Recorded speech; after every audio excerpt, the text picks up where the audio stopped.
Républicains, Madame Le Callennec. Oui, merci Madame la Présidente, Monsieur le rapporteur.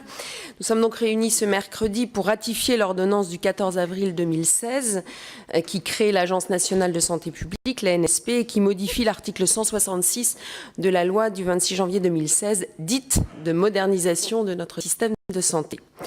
Une loi que le groupe Les Républicains n'a pas votée, tant nous considérons qu'elle ne répond pas aux défis à relever, et je les cite, le risque de désertification médicale, l'insuffisance de la prévention en santé, le virage ambulatoire, l'organisation hospitalière, la coopération entre le sanitaire et le médico-social, la baisse des remboursements par la sécurité sociale et le poids grandissant des mutuelles.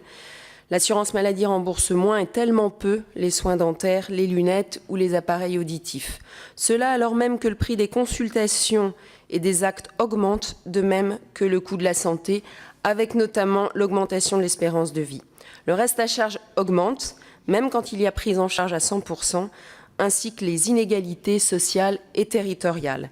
C'est cela, la triste réalité vécue par nos concitoyens. Et c'est la raison pour laquelle nous n'incitons pas vraiment la ministre de la Santé à accélérer le rythme de la sortie des décrets de la loi santé. Comme le rappelait hier notre collègue Arnaud Richard, seuls 36 décrets sur les 167 que contient la loi santé ont été pris, compte tenu de l'hostilité des professionnels de santé, notamment à la généralisation du tiers payant. J'ai envie de dire qu'il est urgent d'attendre. Ceci étant rappelé, parmi les quelques articles que notre groupe a votés de concert avec la majorité figure l'article 166 qui crée l'Agence nationale de santé publique dont la mission de surveillance, de prévention, d'alerte et de réponse aux urgences sanitaires doit répondre à un objectif ambitieux et tout à fait nécessaire. Nous avons pu auditionner Monsieur François Bourdillon, le directeur de l'agence, le 18 mai dernier. Vous avez opéré une visite sur place et il nous avait donné d'importants gages de crédibilité en souhaitant construire une agence nationale de santé publique à l'image de ce qui a été fait aux États-Unis ou en Angleterre. Et je pense en particulier aux États-Unis à l'Obamacare, qui a d'ores et déjà donné des résultats. Monsieur Bourdillon s'engageait à ce que l'agence soit capable non seulement de mesurer l'état de santé de la population, mais également de déterminer des priorités, vous en avez cité quelques-unes, étayant la décision publique, et d'identifier, d'expérimenter, d'innover en matière de prévention.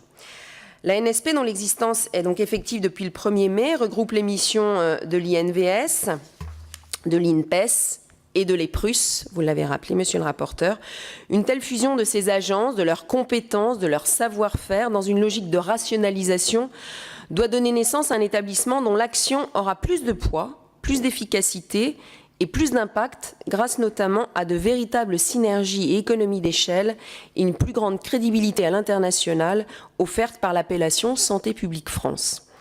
Notre groupe Les Républicains soutient l'idée d'une modernisation de nos pratiques en matière de prévention et de veille sanitaire en nous appuyant de manière plus lisible et plus visible sur le digital, sur les réseaux sociaux, sur les applications de smartphones et Internet à des coûts moins élevés.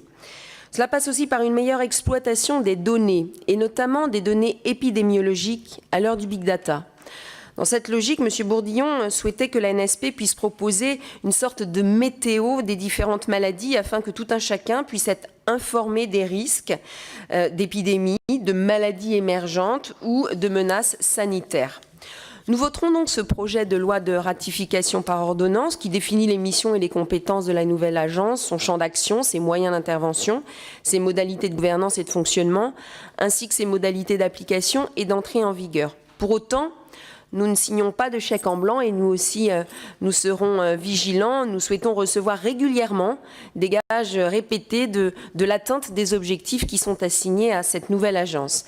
Je souhaiterais vous poser quelques questions. Monsieur le rapporteur, d'abord, je m'interroge sur les erreurs de coordination qui nous obligent aujourd'hui à voter l'article 2 de ce projet de loi, alors que nous avons voté, et je le disais et je le rappelais, cet article dans la loi santé. Est-ce que vous pouvez nous rappeler la raison qui fait qu'on est obligé aujourd'hui de voter ce projet de loi?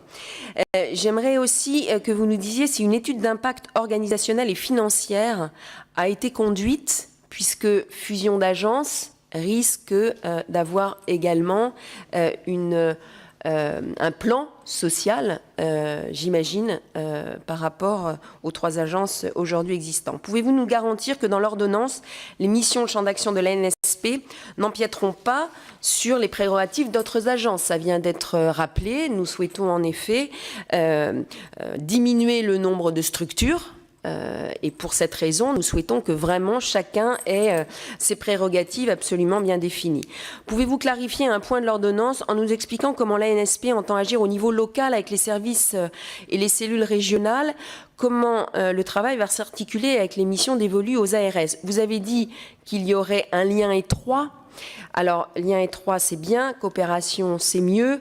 Pilotage, la question se posera. Qui décidera? Il faut un pilotage entre les ARS et ces cellules régionales.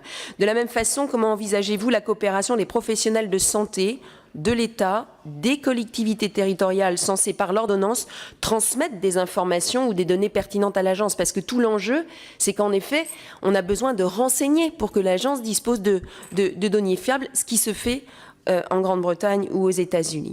Enfin, quelles seront les prérogatives respectives des 4 conseils que vous avez cités? Voilà les quelques questions que je me permets de vous poser, mais en rappelant que notre groupe Les Républicains, qui est favorable à ce genre d'évolution et de modernisation de nos structures, votera. Merci. Merci, Madame Le Callennec. Pour le groupe 2RDP,